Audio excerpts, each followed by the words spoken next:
कल मेरे पास ओपीडी में एक पेशेंट आई जिन्होंने इर्रेगुलर वजाइनल ब्लीडिंग के लिए बहुत ज़्यादा ट्रीटमेंट्स कराए थे, बहुत मेडिकेशन दी थी। उनका कहना ये था कि जब मैं दवाई लेती हूँ ब्लीडिंग ठीक हो जाती है, जब दवाई छोड़ती हूँ फिर ब्लीडिंग का वही मसला शुरू हो जाता है और अक्सर ऐसा होता है कि दवाई लेने के बावजूद भी मुझे स्पॉट लगता रहता है और ख़ास तौर पे हस्बैंड से मिलने के बाद मुझे बहुत ज़्यादा ब्लीडिंग होती है।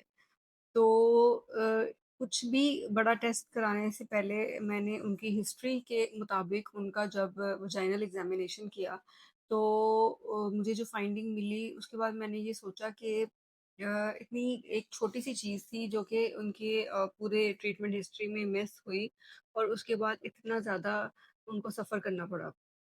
अब वो क्या चीज़ थी? वो थी पॉलिप, जो कि सर्विक्स यानी कि बच्चेदानी के मुंह के अंदर से निकल के बाहर आ रहा था। तो आज की वीडियो मैं ख़ास तौर पे इसलिए बना रही हूँ, ये इम्पोर्टेंस दिखाने के लिए कि अगर आपकी गायनेकोलॉजिस्ट आपको during your discussion of your disease कहती हैं कि आपका एग्ज़ामिनेशन ज़रूरी है और इंटरनल एग्ज़ामिनेशन ज़रूरी है, तो प्लीज़ उसको ज़रूर कराएँ। और अगर आपको इर्रेगुलर ब्लीड का मसला है, तो आप खुद से उनको ज़रूर कहें कि मेरा एग्ज़ामिनेशन कर लें, ताकि कोई भी फाइंडिंग मिस ना हो। रॉयल गायनी इनफर्टिलिटी हब एक ऐसा प्लेटफॉर्म जहाँ हम फीमेल हेल्थ से रिलेटेड हर टॉपिक पे बात करते हैं।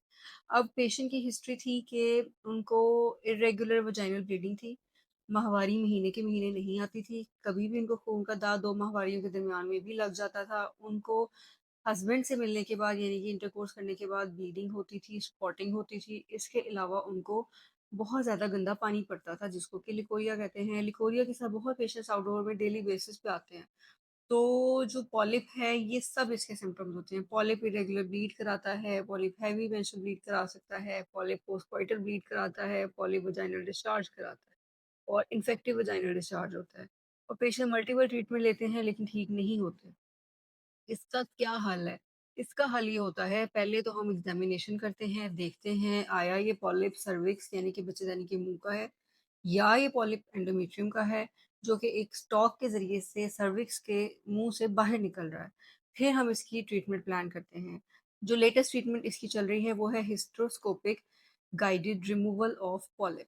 इसमें हम ये करते हैं कि एक कैमरा बच्चेदानी के मुँह के ज़रिए से डालते हैं, पॉलिप का ओरिजिन जो है वो आइडेंटिफ़ाई करते हैं, वहाँ से उसको हम उसकी स्टॉक को लाइगेट करते हैं और उसके साथ-साथ हमें यूट्रस की सरफेस का भी इंटरनल पता चल जाता है और पॉलिप भी निकल जाता है। दूसरा तरीका ये है, अगर आपके पास ये अवेलेबल नहीं है और अगर patient is not willing for that, तो हम करते हैं पॉलीपेक्टमी, जिसके साथ हम पॉलिप भी निकालते हैं और पॉलिप की जो स्टॉक है वहाँ से थोड़ी-सी क्यूरेटाज करते हैं, यानी कि जिसको आप डीएनसी कह सकते हैं वो करते हैं, ताकि जो उसकी बेस है वो प्रॉपर वहाँ से निकल जाए, साफ़ हो जाए, कुछ ना कुछ एंडोमेट्रियम का चंक आ जाए जिसका हम टेस्ट लेबोरेटरी में करा सकें देखने के लिए कि पॉलिप बिनाइन है या कोई खतरे वाली बात है।